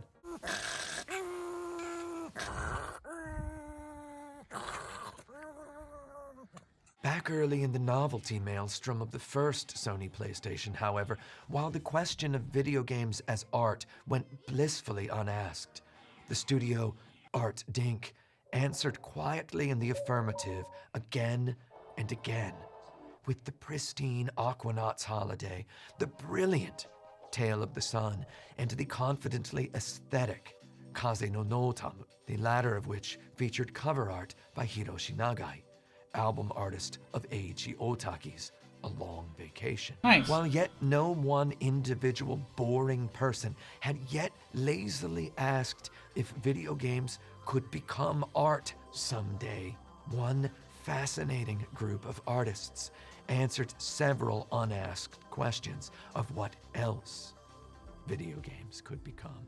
Kazutoshi Iida's name belongs in a book of saints on any self-respecting video game spiritualist's shelf. At ArtDink, Iida had masterminded Aquanauts Holiday and Tale of the Sun, with not a single Peter Molyneuvian public soundbite. What the hell's going on over And there? over a period of just under 1 year, this man had committed an entire auteur's oeuvre across 2 simply perfect video games. Back in the original Nice Sony drawing, PlayStation thanks. lifecycle, blessed not with any great deserved international acclaim, I'm Iida working on it started for a new bit, studio, just because I Hana, can. and developed a game for Nintendo, the fascinating kindergarten simple 64DD exclusive god game simulation, Doshin the Giant. I lavish all this attention on the body of work of one Kazutoshi Ida here at the end of this review of a perfectly unrelated video game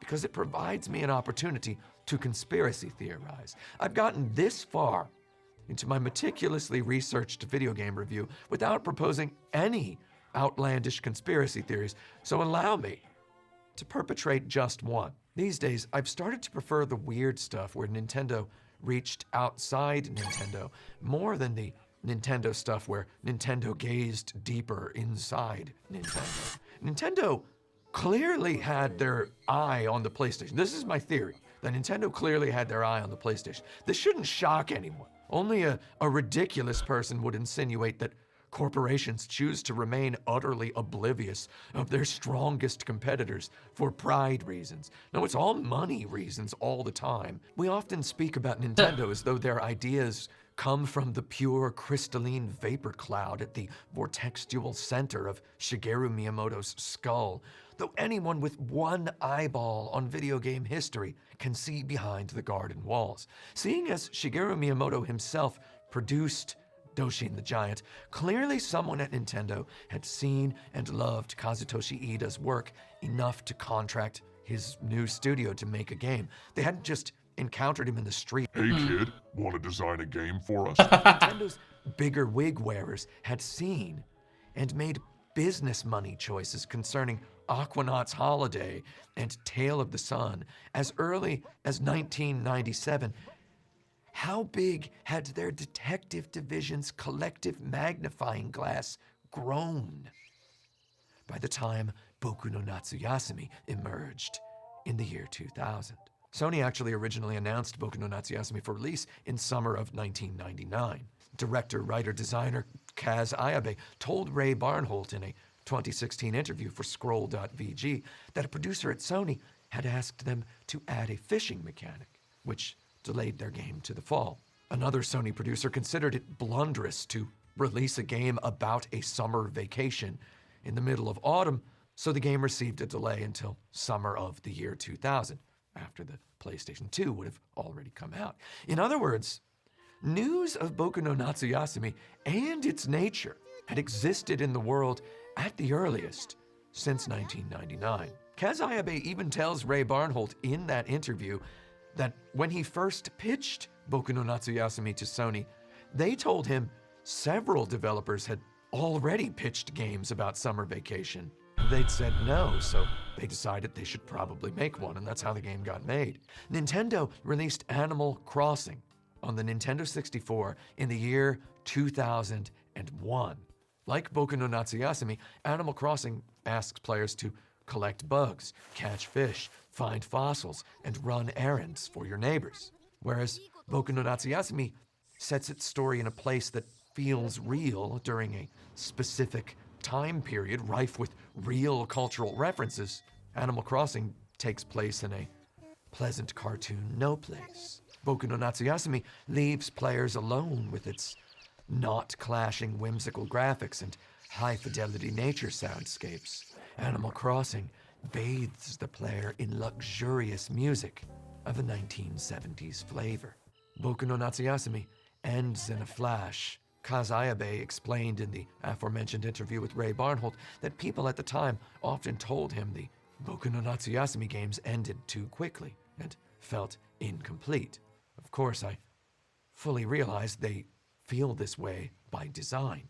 I tell you, up until the moment I near perfectly cleared Boku no Natsuyasumi, such that it basically called me a liar by telling me the hero grew up to write a novel about this exact summer vacation I had just calculatedly lived, I'd prepared myself to call Boku no Natsuyasumi an incomplete game. I even had planned a paragraph about how buzzkilly Boku's too plucky idle animations feel sometimes when you're just trying to stand around and enjoy nature. I even had a whole spiel planned about how Boku's fever nightmare in which the sunflower field disappears and becomes a huge, barren, apocalyptic dirt zone isn't that portentous. Sunflowers don't bloom year-round. Then, Boku no Natsuyasumi shocked me stiff. When the game finally pulled off the prestige of its final magic trick, the spell broke. Boku no Natsuyasumi literally inspired me to go outside. Not just outside, it inspired me to go outside, get in a taxi, get on an airplane, and then go outside again. Because of Boku no Natsuyasumi, I now possess more than simply an aspiring graphic designer's appreciation for sunflowers.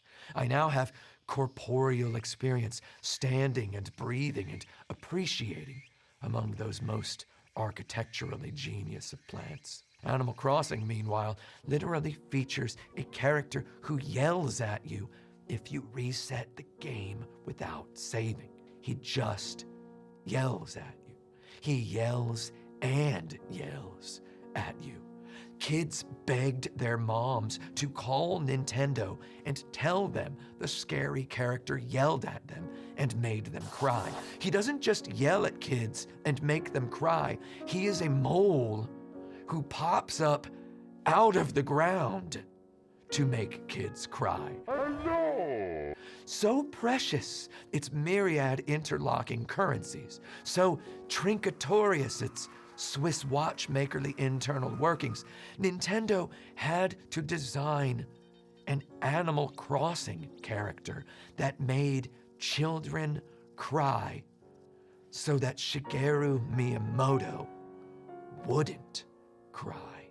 Animal Crossing shows us an "are you gonna" game. Are you gonna pay off your home loan?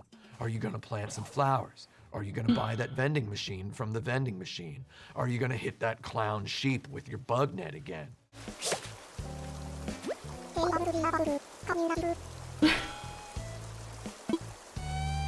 Boku no Natsuyasumi, on the other hand, sets gingerly at our feet. I'm glad. Did you, game? Did you catch the big fish? Did you fly all the kites? Did you talk to your little cousin that one day and hear her say she wished ants looked like they look in Tom and Jerry cartoons? Did you go to the top of the mountain? Did you catch all the bugs? Did you have the dialogue with the college girl camping in the woods that resulted in Boku making a crayon drawing of his fantasy wedding? Did you water the flowers every day, even after they bloomed and your aunt congratulated you and said nothing about continuing to water them? Future Animal Crossings added features, more multiplayer, more neighbors, more mechanics, more graphics, more content, more online, more character development continuity for literally the only scumbag landlord caricature dirtbag, trash can spelunking dog bear tanuki dirtbag, Tom Nook. And Isabelle. Boku no Natsuyasumi's first two sequels, meanwhile, refined the original's presentation, doubled down on its own confidence in Mineko Ueda's brilliant character illustrations, and committed curiously to the same main character, living the same exact month of the same exact year, August of 1975, only in a new location, surrounded by new people. Boku no Natsuyasumi's sequels represent remakes, reboots, alternate universe retellings of the original. Boku no Natsuyasumi's sequels sharpen the game's appeal. They are quote-unquote better than Boku no Natsuyasumi 1, though they also all flow so breezily and end with such breadbasket punching abruptness that we might accidentally call them incomplete. Really, we shouldn't call them incomplete. We should say that we need to complete these games ourselves. We complete these games by playing them. We complete these games by giving to them pieces of ourselves. We need to give Animal Crossing our money whenever it arrives and buckets of our time if we don't want our real-life friends to glower at us. If a mysterious respiratory virus has infected the entire world, you can enjoy harvesting your fruit every day. You can enjoy buying and selling turnips. You can enjoy telling your social media followers that you wish the clown sheep would go away. Though for what? If Boku no Natsuyasumi shows us the raw power of an incomplete video game, There you go. Animal Crossing shows us the raw luggage of a hyper-complete one. Next to Boku no Natsuyasumi, Animal Crossing is virtually a metaverse NFT. If you watch this video more than 1 year after its premiere date, You won't have any idea what those words mean. With Animal Crossing, Nintendo zingified Bokunatsu. They burnished it until its culture gleamed and its math trapped you helpless. Animal Crossing is a capitalismization of Boku no Natsuyasumi. Its functioning as a cutesy critique of capitalism does not inoculate it against its success within the critiqued system. For all the perfumed stench of its quote-unquote wholesome aura, Animal Crossing is as worky and grindy and video game paraphernalious as any ballyhooed, poindextrous, massively multiplayered online role-playing game. I can and will enjoy every Animal Crossing that Nintendo puts out from now until the end of my life. Maybe by the time I'm 60, they'll make one in 4K. I can and will always marvel at the perfect musical compositions that change every hour on the hour. I will always love a video game I can treat like I used to treat Winamp. I will always love a video game that can fill a living room with itself. I will always love a video game with a real-time clock function. It's just here, at the end of this review of Boku no Natsuyasumi, I realize that I see Animal Crossing's trick with clear eyes, and I look at this little, sincere, clean, pure, incomplete, too short video game, and I can't help considering it the capstone of the Sony PlayStation 1 era ethos.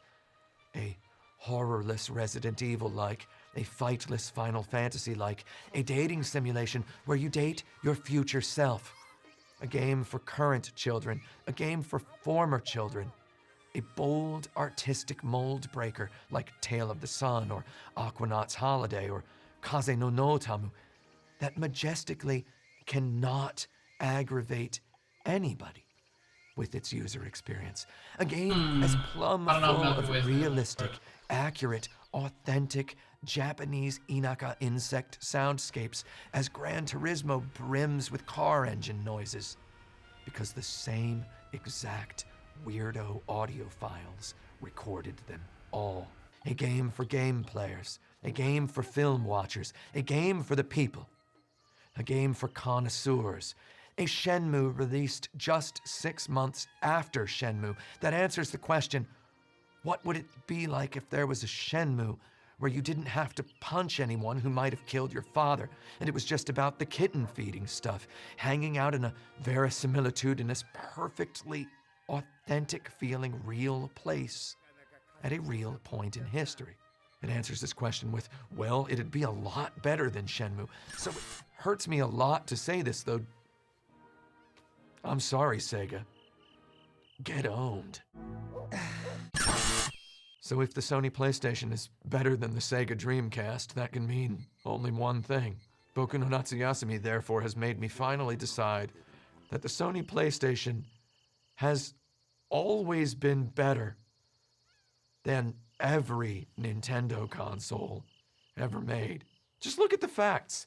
Todo looks exactly like several existing Animal Crossing characters. And Dokodemo Issho predates Animal Crossing by 2 years. Incredible Crisis predates WarioWare by 4 years. Jumping Flash predates Mario 64. The Namco Negicon is still better than any other control implement anyone has developed to steer a video car. And if Nintendo hadn't introduced its analog stick a year and a half later, we'd probably have a really good modern-day revision of the Negicon by now, probably with genuine force feedback. So Nintendo ruined that. We just have to buy racing wheels now, and I don't have room in my house for a racing wheel. Cool Borders predates 1080 snowboarding.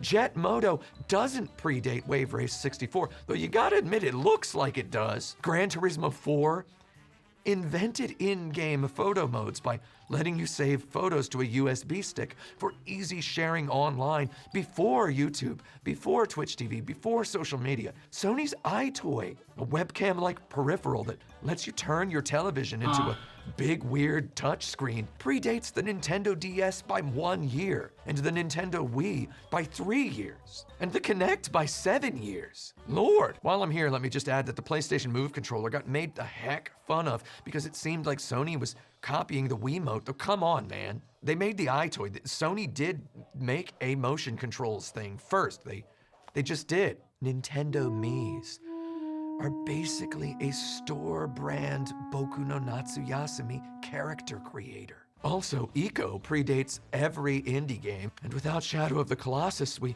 wouldn't have Demon's Souls, Dark Souls, Bloodborne, Sekiro, or Elden Ring. And without the Sony PlayStation, without Sony Computer Entertainment, we wouldn't have Demon's Souls. And while I'm here, I might as well add that Pokemon is just a Zingification of Shin Megami Tensei. So Ryan Taylor, remember when your friend Mark suggested that I review the PlayStation at some point? I just did. Anyway, now that I've reviewed Boku no Natsuyasumi, I feel I do not need to ever review an Animal Crossing game. This little finite game I had never fully played showed me truths I'd otherwise never have understood about a game I've played for literally thousands of hours. Still, apropos of Boku no Natsuyasumi, I devised an objective method with which to possibly have an emotional experience of a new variety with an Animal Crossing game. Seeing as Boku no Natsuyasumi involves visiting someone else's house in a faraway town, and Animal Crossing involves moving into your own house in a faraway town, I figured I could level the playing field by embodying a person of the past and moving into their house in a faraway town. To accomplish this, I went on eBay and purchased 3 copies of the first Animal Crossing game, Doubutsu no Mori, for the Nintendo 64. Each of these cartridges had a different name written in permanent marker on the Your Name blank. As Nintendo 64 games, the cartridges all possessed battery backup saves, meaning I'd be able to enter the world of these 20 years ago players. One might argue that every single save file of Animal Crossing represents a different video game. So in order to preserve video game history, we must preserve all of these save files. Trepidatiously, I inserted the first cartridge, belonging apparently to a child named Tomoya, into my HDMI modded Nintendo 64, and I turned it on. I entered Tomoya's town at what the cartridge's real-time clock, due to some variety of battery malfunction, believed to be exactly 12 midnight on January 1st of the year 2000. Amidst a cacophony of cartoon circus party music, 2 villagers danced and sang in the middle of a snowy Oh man. Oh, that's gonna hit. Oh, it's gonna hurt. Level 3? Level 3. You got to. You have to, you have to.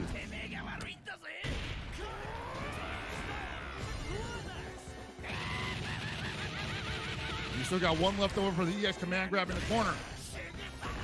Watch. Here comes the spin kick. Oh no, never mind. You're dead. Dude. Did her head just pop off? What the hell? What the?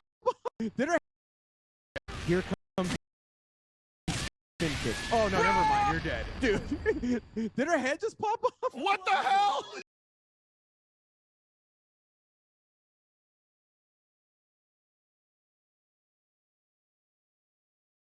All right. That's done. Yeah, yeah.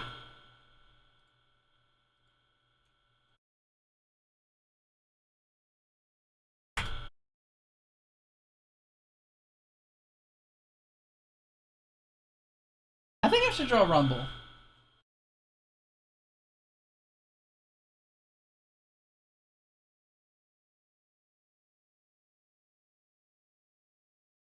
Should I draw Rumble?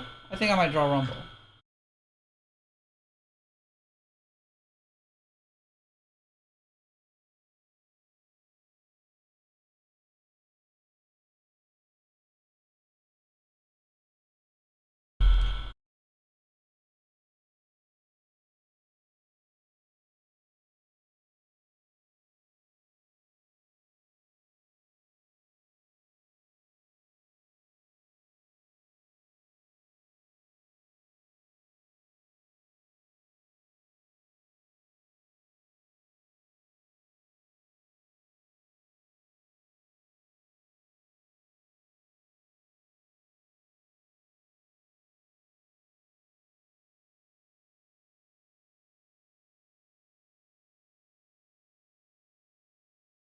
Start a blank canvas.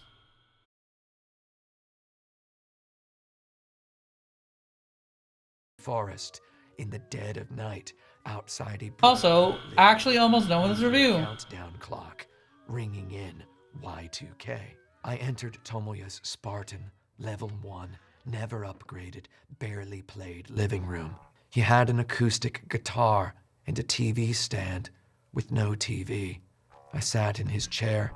I admired the tatami mat floors. I thought, hey, I used to have an apartment sort of like this. I entered the only other human-occupied house. This house belonged to, if the character names in the main menu were any indication, Tomoya's sister or girlfriend. The house's owner, like Tomoya, had not played the game more than a few minutes or hours. She had not upgraded her house even once. Within its 4 cold-colored brick walls, little more than a mammoth Christmas tree stood tall.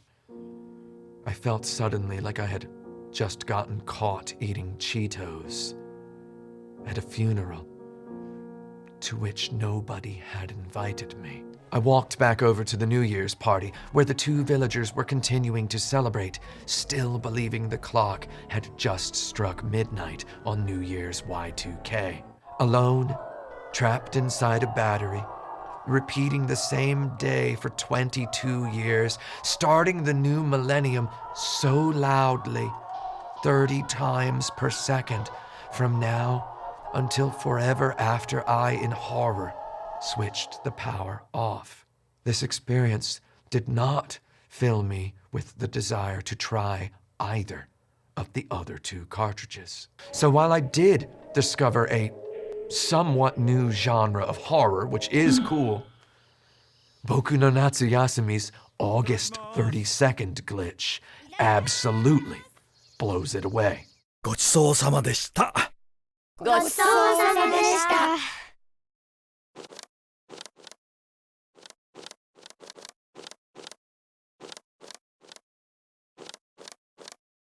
Boku no Natsuyasumi wins. PlayStation wins. Sony wins. This tiny game, Boku no Natsuyasumi, lets players relive a 9-year-old Japanese boy's real-feeling vacation at his aunt and uncle's house in probably Yamanashi, Japan, for the month of August 1975. It also allows players the option to stay home every day, playing in the yard or bothering your aunt about what's for dinner. Calmly, it invites the player to go outside and explore and discover and have an adventure. And by the end of that simulated month of August 1975, the player has experienced a robust, many-tendrilled narrative that looks perfectly AAA, even alongside our modern standards.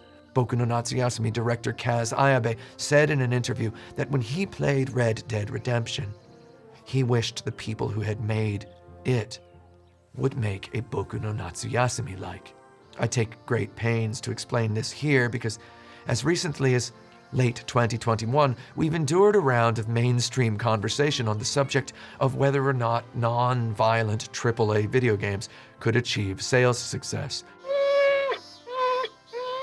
Ryan Reynolds literally made a whole movie. The answer has been sitting patiently on the bus stop bench at the far end of our hearts for 22 years, my friends.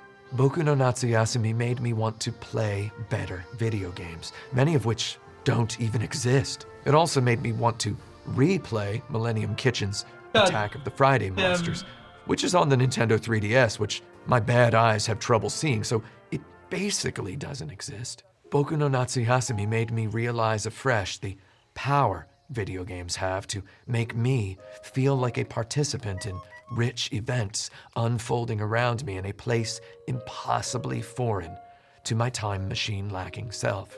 More than anything else, Boku no Natsuyasumi ended, leaving me feeling sick with the visceral desire to go somewhere far away and have feelings there. So I did.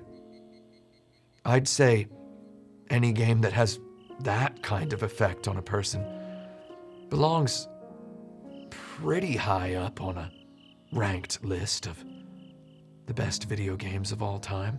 I reached the end of this review rejuvenated. I'd like to continue looking at important works, having thoughts about them, going places through them, embracing darkness when I feel I need to, and presenting my feelings to you. Thanks for watching. I'll see you next time in sunny Los Angeles. Until elsewhere and someday we encounter each other again, remember, even those born unwise need not resign to perish empty. Video games forever. Action button.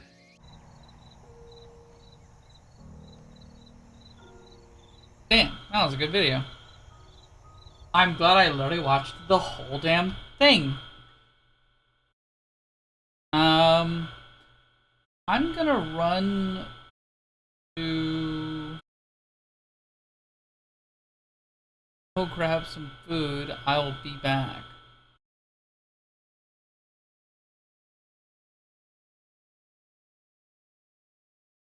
I think it's this? Yeah, it's this. There you go. I'll put on